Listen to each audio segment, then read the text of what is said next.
cannot change. You will always be a monster.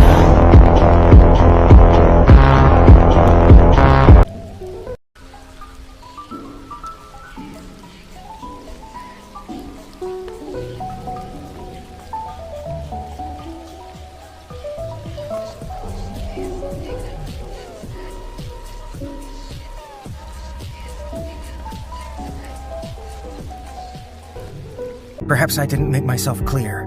I do not wish to give, sell, or trade my bond. You don't seem to be aware of what you are asking me. Allow me to ask you a question in response, Your Majesty. How much are you willing to sell your children for? I asked coolly. Insolent peasant!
I felt my lips slowly curling upward as I imagined his precious little lover's life in my grasp, and Arthur begging me to stop.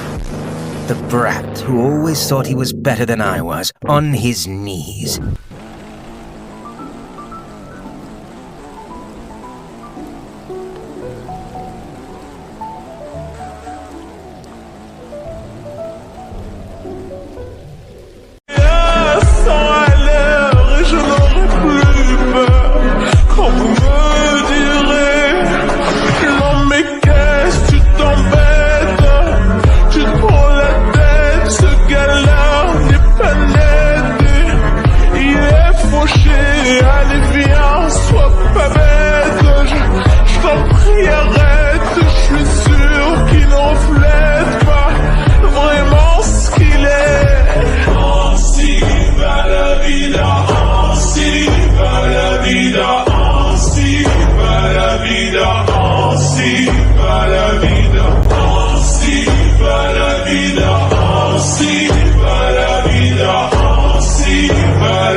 Seeping from him, surrounding him like an aura, was a blatant rage, so fierce and violent that, uncontained, I felt sure it would burn me to ashes.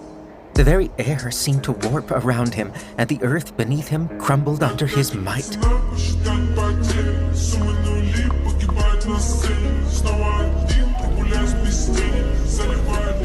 I placed my foot between his mangled legs, on the only extremity left on his body aside from his head. "What are you doing?"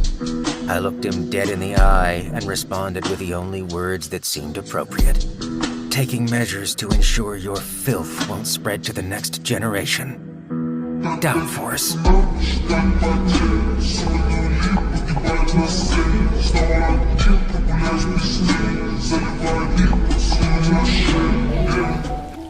Got shit on me. Round everything got shit on me. Cause I'm on top of this world. I'm on top of this world. Yeah.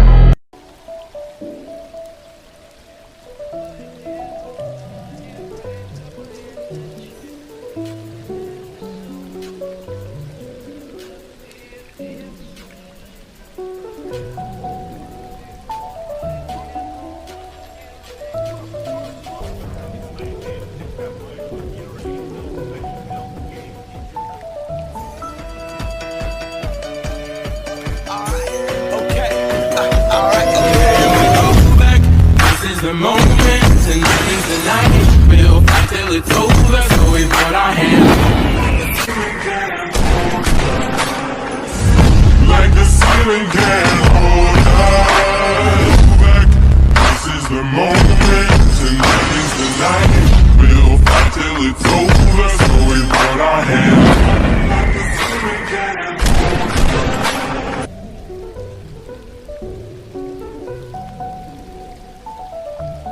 I come from the land of Asuras, and am what you lesser races call a deity.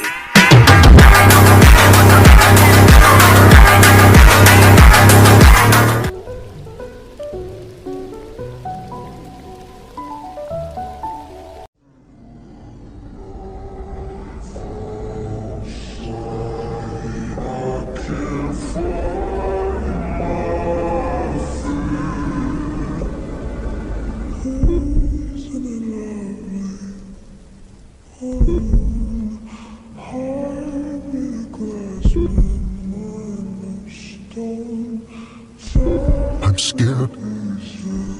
I don't want to die.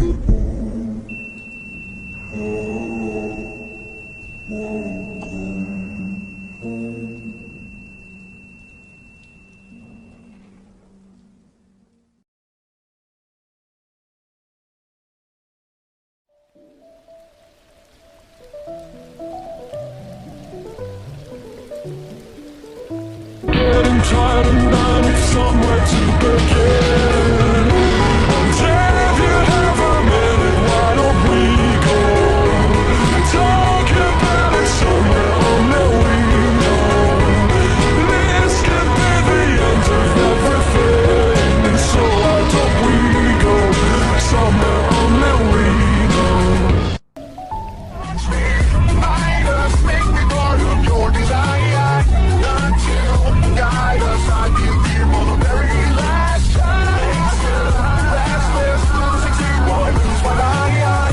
All real, no stress, all my uses left behind.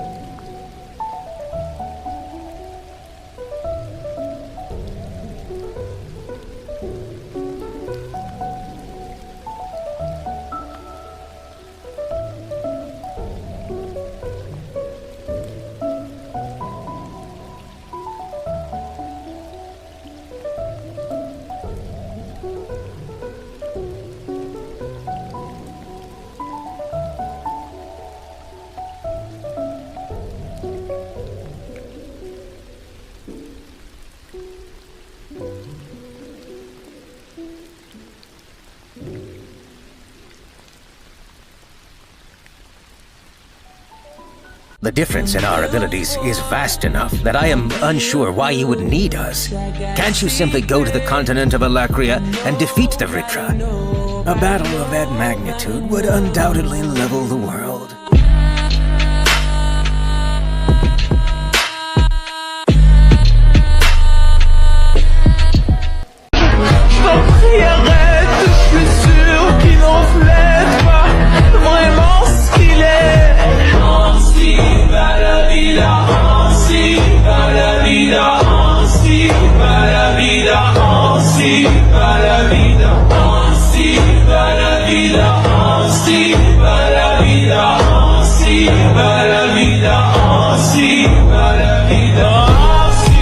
Today is the dawning of a new era, and with that new era come new heroes. One such hero has been discovered and is here with us today. Please, welcome with me our newest lance, Arthur LEYWIN.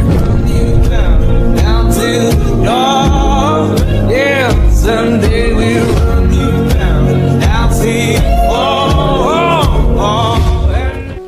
viens, sois pas bête, je t'en prie arrête, je suis sûr qu'il reflète pas vraiment ce qu'il est. Ainsi va la vida, ainsi va la vida, ainsi va la vida, ainsi va la vida, ainsi va la vida, ainsi va la vida, ainsi va la vida, ainsi va la vida, ainsi va la vida, ainsi va la vida, ainsi va la vida.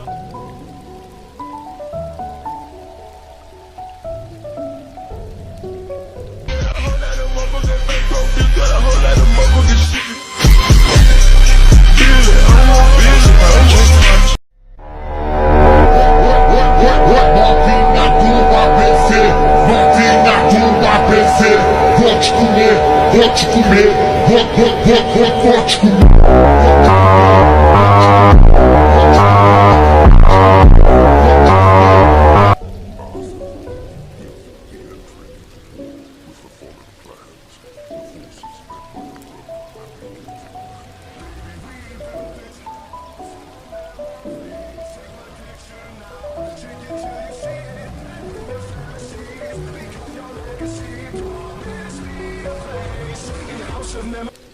And it's because we don't have that much time.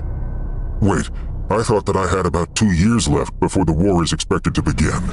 Arthur, although the full army has yet to arrive, the war has already started.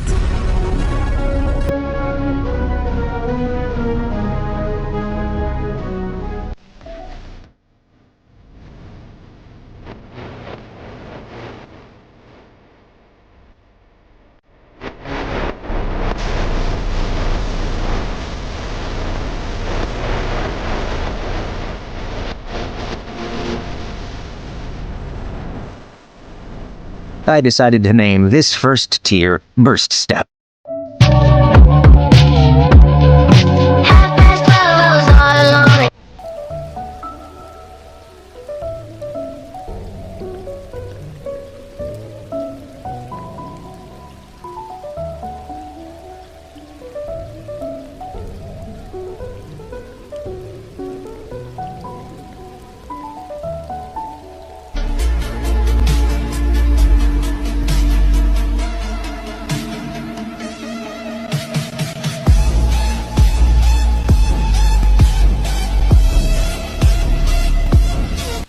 Before leaving, Lord Indrath had given me one piece of advice.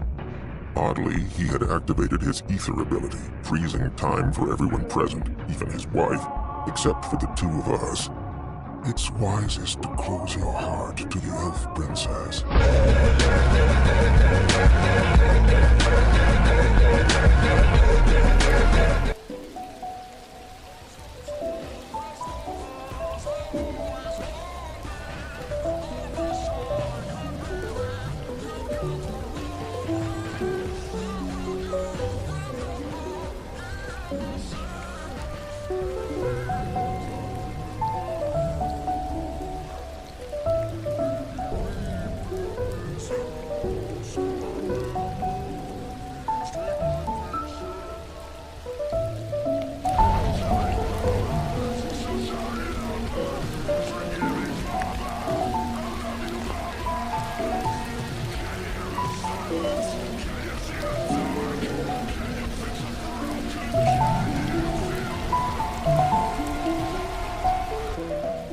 You're right.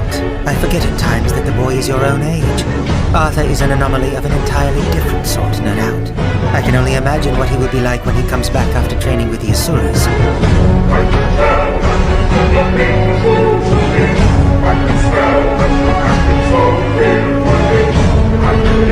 Arthur, is it you?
I wasn't some righteous hero out to save the world.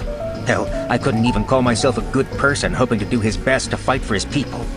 No, it was my fault that the war had progressed to this state. It was my fault that this fleet of ships were almost upon us, and it would be my fault when those ships arrived and unleashed a horde of Alacryan mages. I had a reason to fight, and it was not just to protect the few I held dear. It was to right my wrong.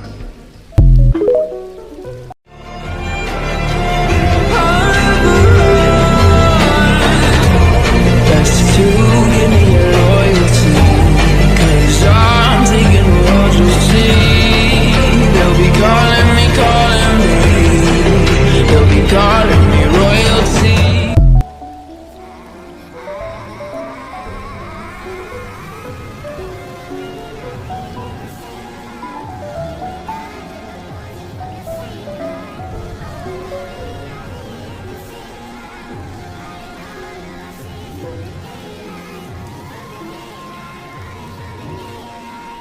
Welcome to the room of people who have rooms of people that they love one day. Locked away. Just because we check the guns at the door doesn't mean our brains will change. Hand grenades. You love another psychopath sitting next to you. You love another murderer sitting next to you. You think that I get this sitting next to you. But after all I've said, please don't forget. How was my family? How was Tessia? How was Elijah? Was he even alive? If so, would I ever get the chance to save him? Elisha, what's going on? How are you? Long time no see, my dear old friend, Gray.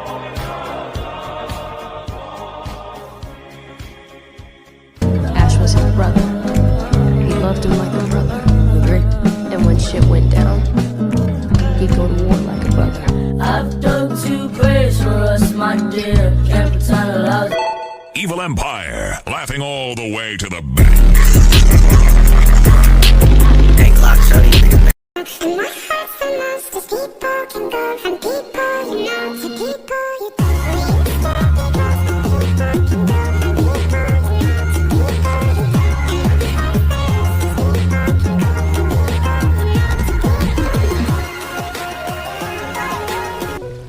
Tell me, Dazai, why is it you wish to die? Let's turn that question around. Is there really any value to this thing we call living?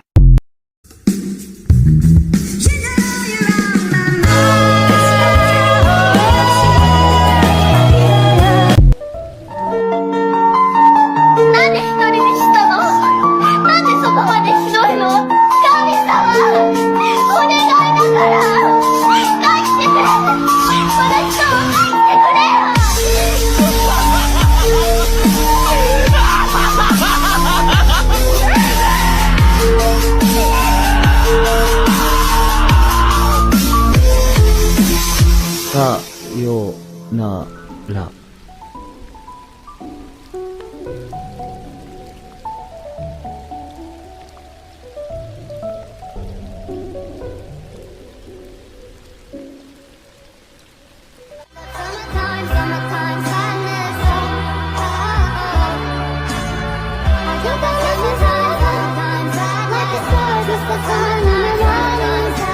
I should have stopped him from coming the moment he reached back out to me. The panic that leaked out to him couldn't be taken back, but I should have kept him from seeing it.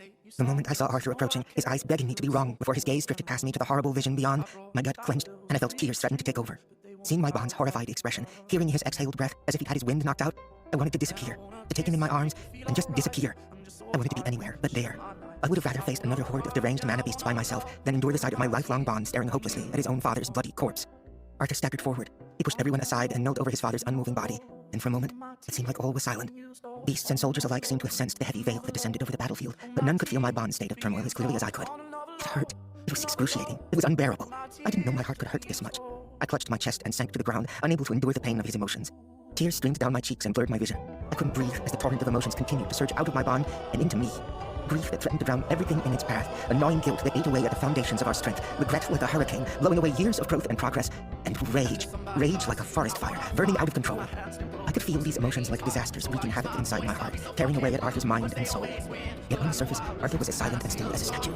With a guttural, primeval howl that tore through me like shards of glass, my bond broke down into tears. The very earth seemed to lament for my bond as his sobs and wails filled the air. The ambient mana all around us shook and surged to match his anger. Arthur, the lance, the general, the white core mage, was at that moment only a boy who had lost his father. The world continued to turn, even as Arthur and I remained frozen in this moment of grieving and loss. The battle, which had gone on for 2 nights, had come to an end. I lost Gwen. She was my MJ. I couldn't save her. I'm never gonna be able to forgive myself for that.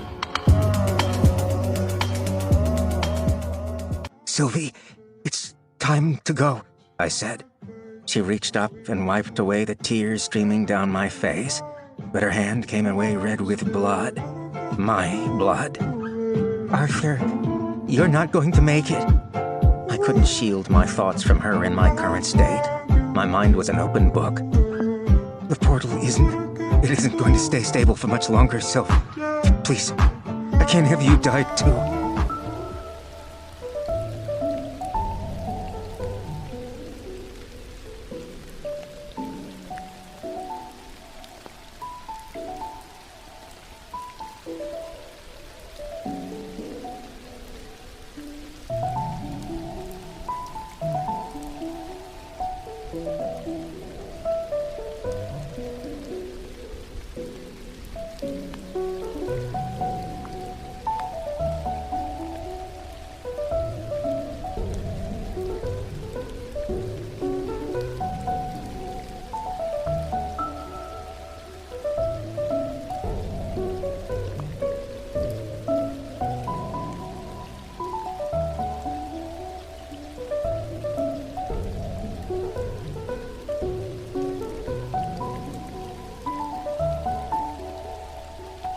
Something terrible is going down through the entire town, wreaking anarchy and all it brings. I can't sit idly, no, I can't move at all.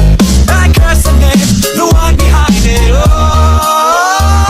Discord, I'm howling out the moon and sleeping in the middle of a summer afternoon. Up a bed to get my 44 up the just for now. Up a bed to get my 44 up the just.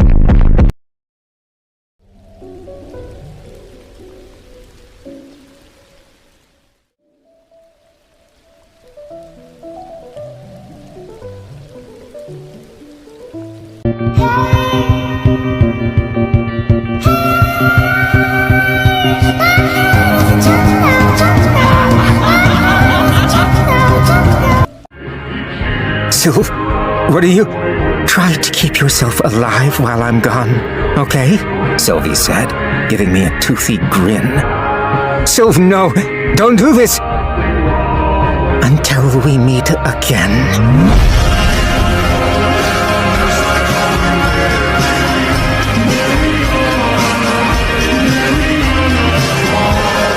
No, you can't do this to me.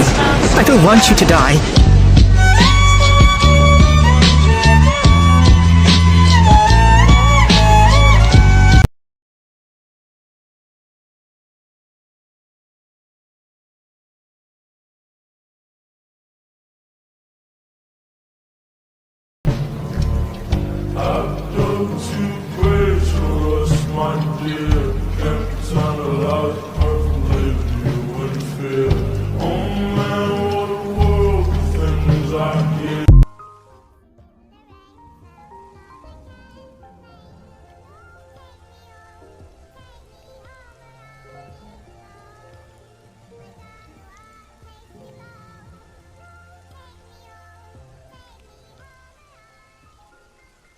But why do I always feel like I'm in the twilight zone? And I always feel like somebody's watching me.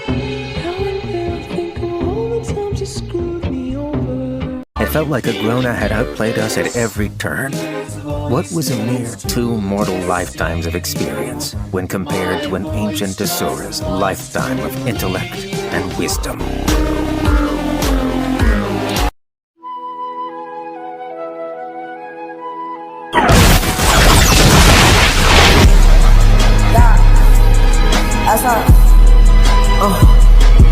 What's next? Legalize nuclear bombs. Nothing you're saying makes any sense. It's like you don't even care. Do not speak to me as if I'm some bystander, boy. I too am an elf. One that has just lost the very country that he grew up in, that he fought 2 wars for. Listen to yourselves. As if having one Asura as an enemy hasn't proven bad enough, you want to go to war with all of Ephiatus. No, if the Asuras were truly our enemies, then we have no chance of winning this war. Bullshit.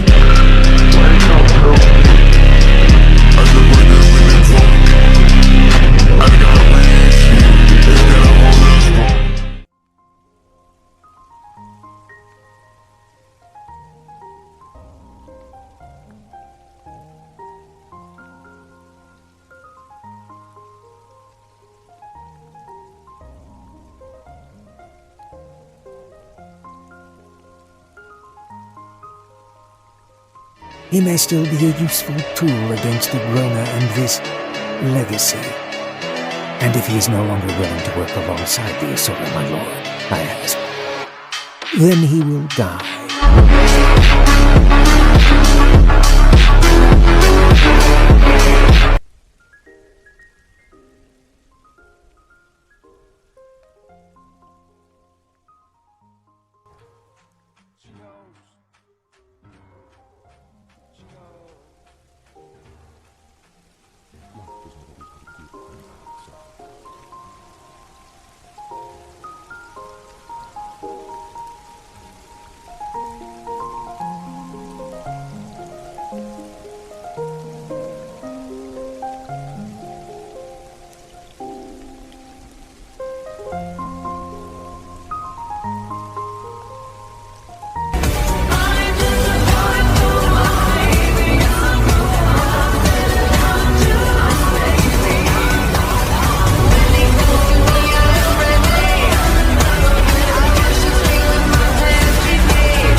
Thieves and beggars never. It was the manner that told me, Sword. The way it seemed to be drawn to him, as if awaiting his command, like he was constantly reshaping reality without even trying. He didn't just move through the world moved to accommodate his past.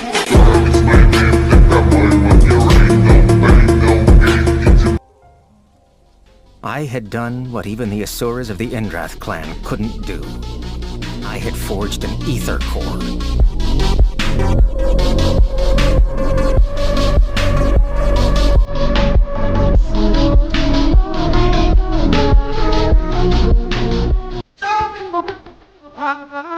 Some people have enough. Some people ain't got the soul now. But Lord heavens above, I'm on.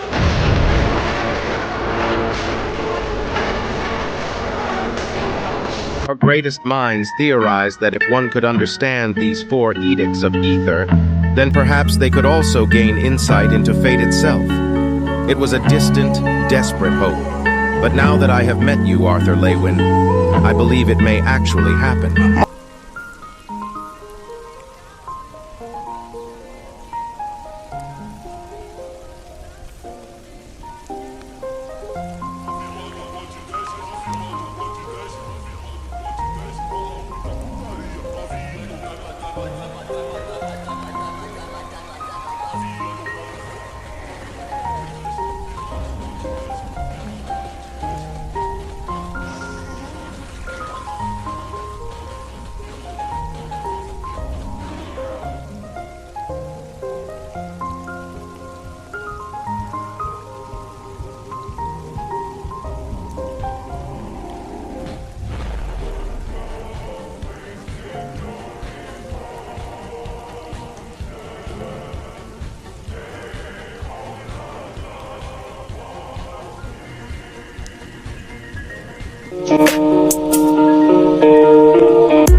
But he has been investigating an element, an edict, higher than what ether encompasses, above that of time, space, and life. Fate.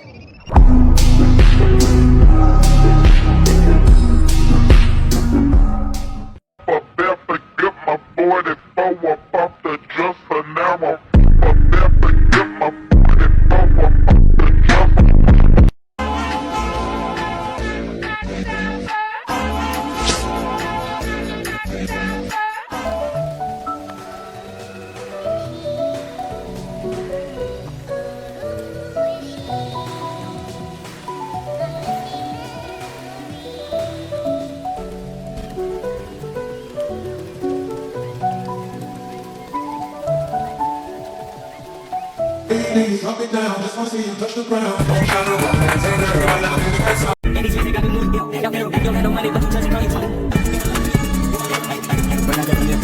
Know what to say, but what a shame. If you were mine, you would not get the same. If you were mine, you would top everything. Suicide in the drop, switching lanes in a thing so fly, baby, no propane. Got good pussy, girl, can I be framed? Keep it 100, girl, I ain't no saint, but he the only reason that I'm feeling.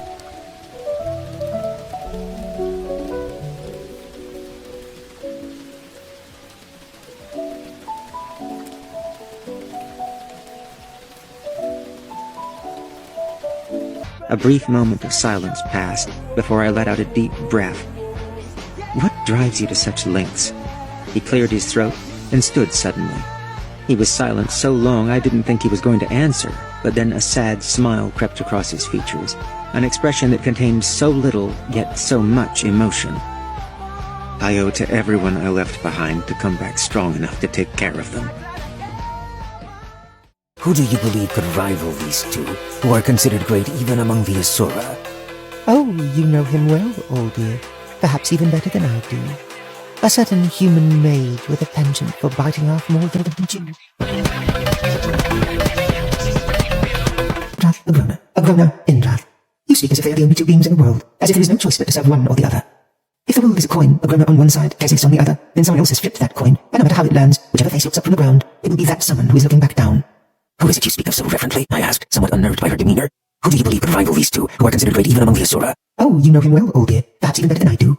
A certain human mage with a penchant for biting off more than he can chew. My eyes flew open, all three of them, as my mind went back to the moments before I finished casting World Eater, when I felt an alien presence watching me, almost as if some greater deity, a true god, had arrived to witness my lowest moment and judge me by it. I hadn't known who it could have been at the time, but now, Arthur LEYWIN.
I'm still attending the Victoria. He looked at me with a wry grin. Now I know you're joking, because only a moron would think of doing a thing like that. His eyes narrowed. You're not kidding. What the hell are you thinking? I'm thinking of killing a Scythe.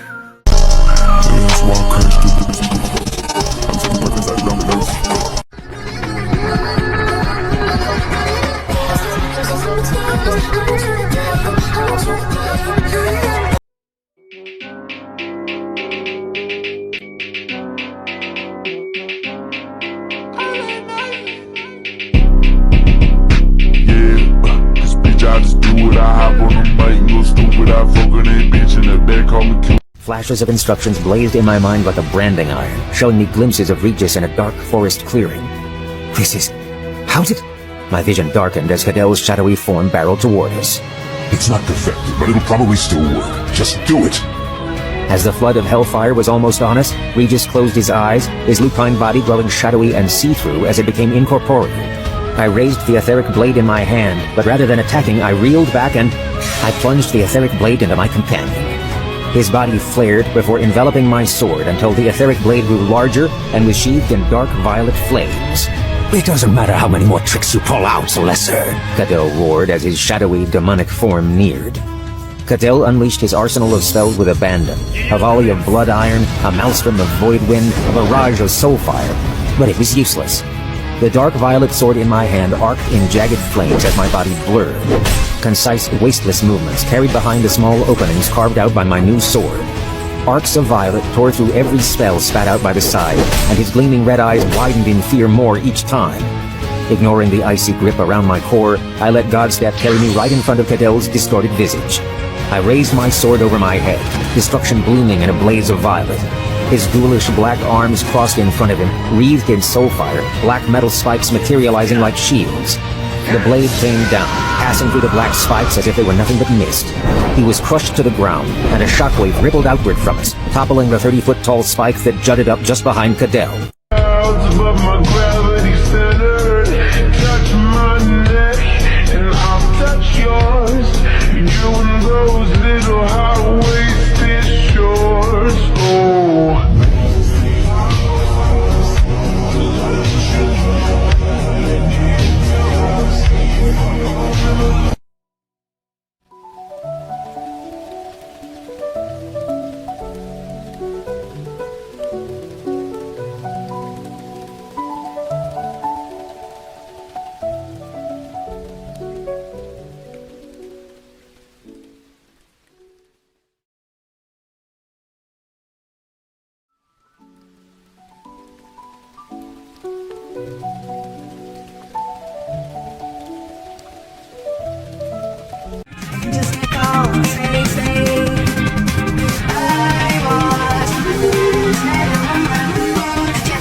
Xyrus' voice boomed, shaking the already unstable stadium.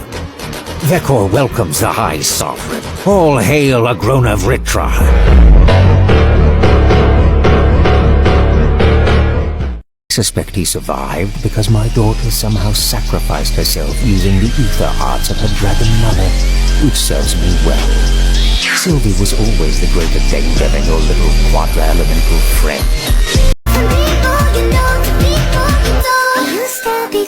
People can go from people you know to people you don't. How about we make a promise? I promise to stay alive so that we can have a future together, a relationship, a family.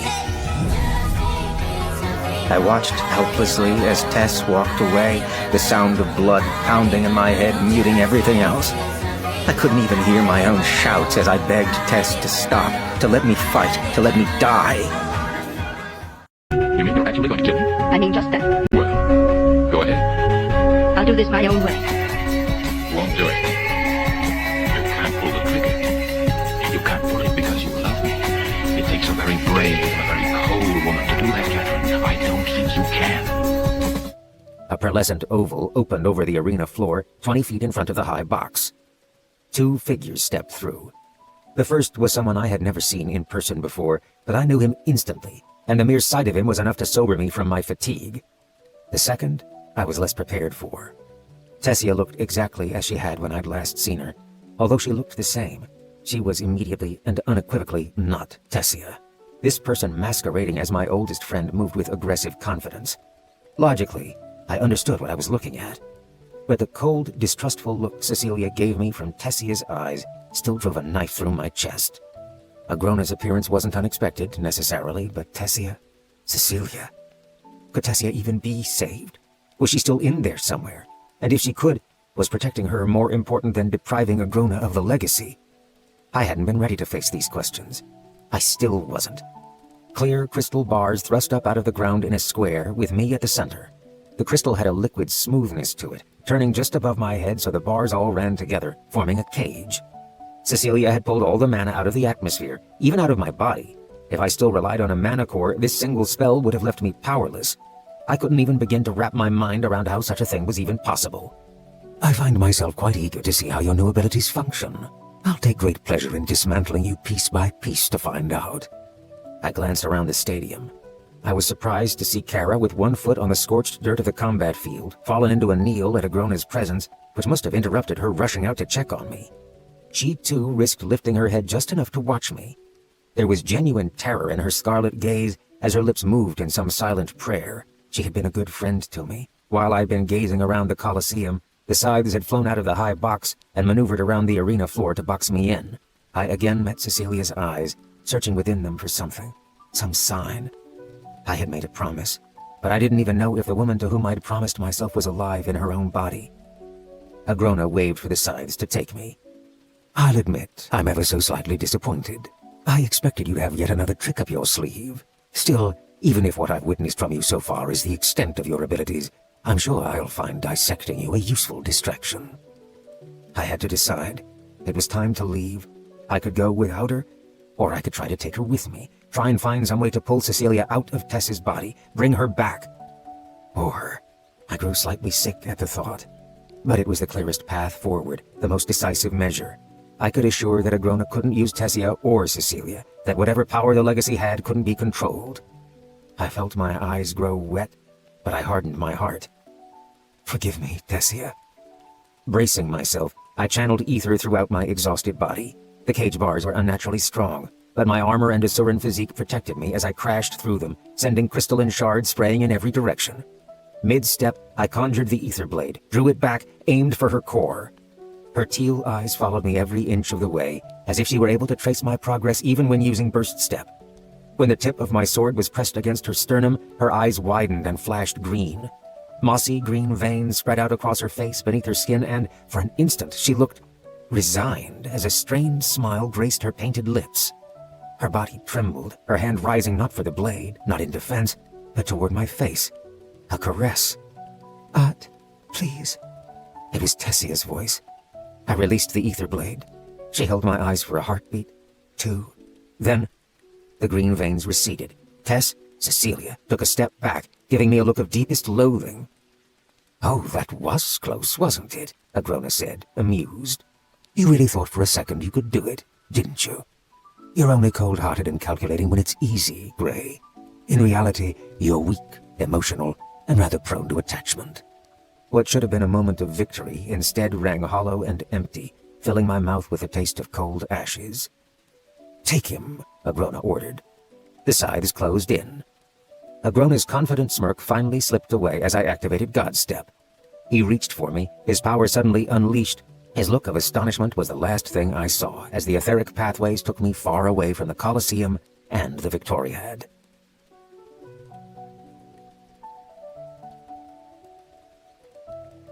Where am I? I wondered, pulling back from something moving beneath me. A hand extended out from the light. Its delicate strength seemed familiar, felt like looking in a mirror, and I grasped it with frantic strength. The hand pulled me to my feet. It was Tessia Eralith, my vessel. What is happening? I asked, frustrated by the weakness of my own voice. I felt like a whimpering child standing before her, but the elven woman was completely at ease in this clearing at the heart of a storm of strangling vines and roots. Where are we? In your mind. She answered simply. You are dreaming, and your subconscious is trying to convey what is happening inside of us. A dark green, snake-like coil bumped against me, and I took a nervous step toward the center of the clearing. I brushed a lock of dusty brown hair out of my face, unsure what to say. It's the Elderwood Guardian Arthur gifted to me. She continued, casting a thoughtful, sad sort of look around. Our body absorbed its mana core. Integration, I never knew. She shook her head in wonder. When the core dissolved, the Elderwood Guardian's beast will was released. As, I suppose, was I. She shrugged, as if the second point didn't mean very much to her. The unconstrained will is feeding off the mana now integrated within our body. It is tearing us apart. My body. I ground out, the word art stabbing like a dagger into my mind each time she said it. A humorless smile played at the edges of her lips, but I couldn't read the intent behind her expression. Even as we were talking, the clearing in which we stood was shrinking. A pulse like a slow heartbeat ran through them every few seconds, and with each beat they grew. I tried to close my eyes, wanting to focus, but I couldn't. A dream, I remembered. How do I stop it? There was cold fire in the elf's eyes as she answered. You control it. Only, she paused, watching a tendril of leafy vine uncurl beside my face. You can't. The Elderwood Guardian's beast will isn't just mana for you to dominate. It takes time, focus, and a little bit of luck. We don't have time. This body will be dead within the hour. I gnashed my teeth and stepped toward her threateningly. When she looked at me with pitying amusement, I suddenly felt like a child balling my fist at an adult, and I hated it. You'll die too then, I ground out, struggling to maintain my senses and not give way to despair. I don't think you. The words caught in my throat as I remembered her wrestling for control of my body when Grey had attacked me at the Victoriad. I don't want to die, but I am willing to. We are enemy combatants, Cecilia. If we met on opposite sides of the battlefield, I would be ready to lay down my life to defeat you. Here, if I could trade my life for yours, wouldn't it be worth it? Please, I begged in a raspy whisper, reaching for her hands. My life was stolen from me, all because of an accident of my birth, something I couldn't control. I never asked for any of this. I just want my life back. You can understand that, can't you? Eventually, Agrona will send me back to my me and Nico. You can have this body back when I'm gone. I promise it. Tessia let out a little, musical laugh, then covered her mouth and looked at me with a sickening fusion of mirth and pity. I sat up straight and glared at the elf. You don't understand anything. You have no idea what I've been through. Her brows crept up as the amusement in her smile bled away, leaving only sadness. Nothing you've ever done, no thought you've ever had, is a secret from me. So much about Arthur makes sense, now, knowing everything. His maturity, his confidence, even as a child, and I thought you'd be the same, having lived. You're a child, stunted. You haven't had 2 lives, not even one. Which is why you can't see what's being done to you. You know, of course, but you don't see. I reached for my mana, wanting nothing more than to burn the elf's soul from my mind, but my magic was gone. I was defenseless, empty. It was my worst nightmare come true. In my despair, I failed to notice the vine wrapping itself around my right arm. When I finally realized what was happening, I flinched away from it, but it held me fast. Then they were all over me, and Tessia just watched with that distant sadness. I wanted to curse her, beg her, but I couldn't do anything. I was paralyzed. The Elderwood Guardian was choking the life from me, both in the dream and out of it. I was dying. I couldn't believe it. It felt so purposeless, so empty of meaning. But this was, I woke up.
Everything you say make me look the other way.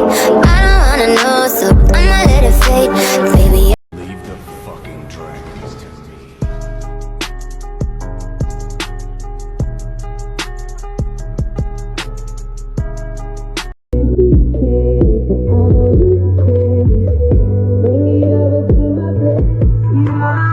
Destruction was mine now. It belonged to me. With it, I could burn the heart from my enemy's chest, turn the air in his lungs to fire, boil the blood in his veins. I pictured the amethyst flame spreading across all of Alacryan, erasing the continent from existence. Then, Dicathen would be peaceful again. My visions tinged a shade of lavender as ether gathered around me.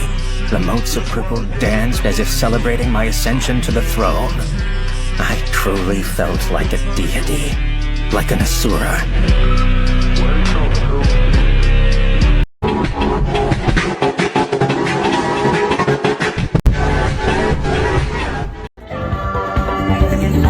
She's up all night to the sun. I'm up all night to get some. She's up all Now everything that was in my way is gone. And everyone else still believes in you. It's only a matter of time before I get rid of the police. What do you think of that, El? This is my perfect victory! That's right! I win!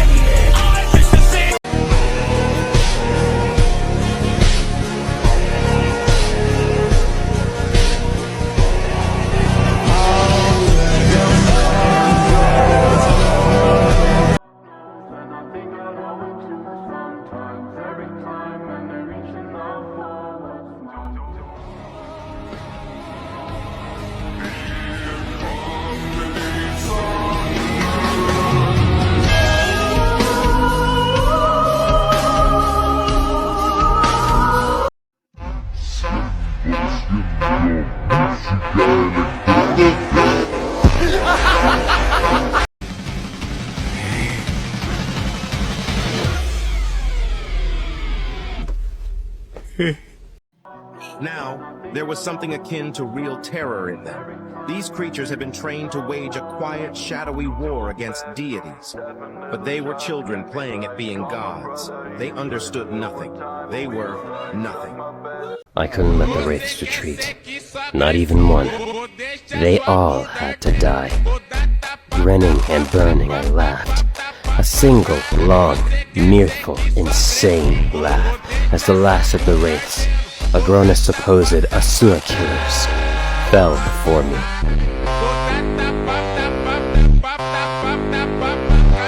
A purple flash lit up the highest level of the cavern. Standing at the high road's edge near the palace, Arthur LEYWIN stood armored in gold-rimmed black scales with onyx horns curling down from the sides of his head like a vritra.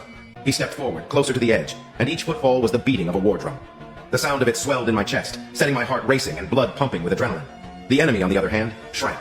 The Alacryan mages pulled back, huddling close behind their shields, frightened eyes turning to the sides. The sides seemed to dim. The entire city seemed to hold its breath. Slowly, Arthur raised one arm. In it, he held a broad black horn that curled like a mountain ram's. He tossed it over the edge, and it seemed to fall unnaturally slowly, turning over again and again. Agrona has exhausted my patience for the last time, he said, his voice rolling like thunder through the cavern. The sides flinched backward, and a tremor ran through the Alacryan forces. You have 10 seconds. The Alacryans broke. Men shouted as they stamped and shoved, bowling over one another in an effort to retreat back through the raw hole in the cavern wall. Melsry and Viessa floated up slightly. Together, they bowed slightly, then turned and flew out of the cavern, over the heads of their retreating soldiers. Then they were gone. Just like that, the battle won.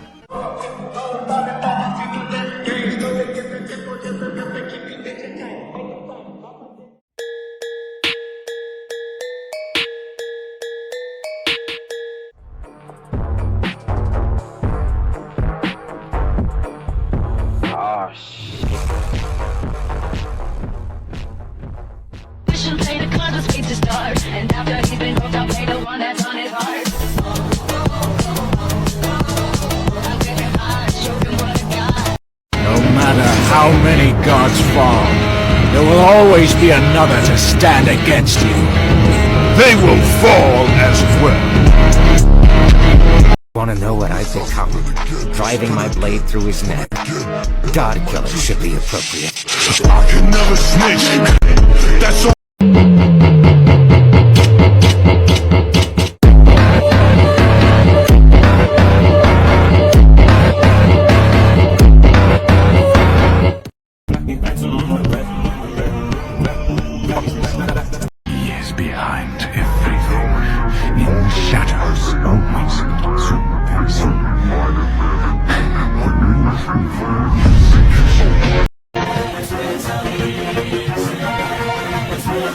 It's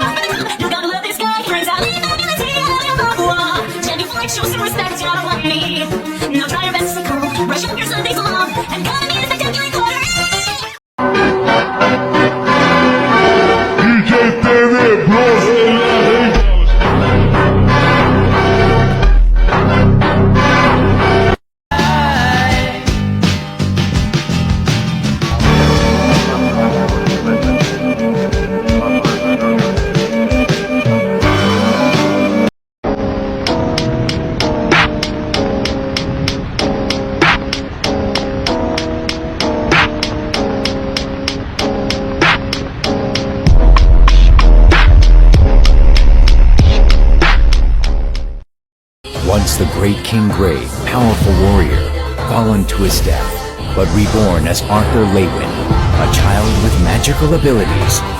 He has been given a second chance at life. This is what Agrona has been researching for the last few hundred years, Grey. And your reincarnation was what allowed the gears to start turning, Nico said. And that was how I was able to reincarnate into this world. After all, if someone deserves a new life, it isn't you. It's Cecilia and me. Bullshit.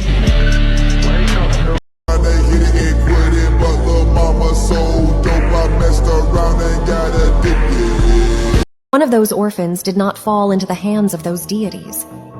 The one who in his world was known as King Grey, who was only filled with a thirst for revenge, now in this world known as Arthur LEYWIN, self-proclaimed as God-Killer, recognized as a true deity, is going to put an end to this entire war of gods.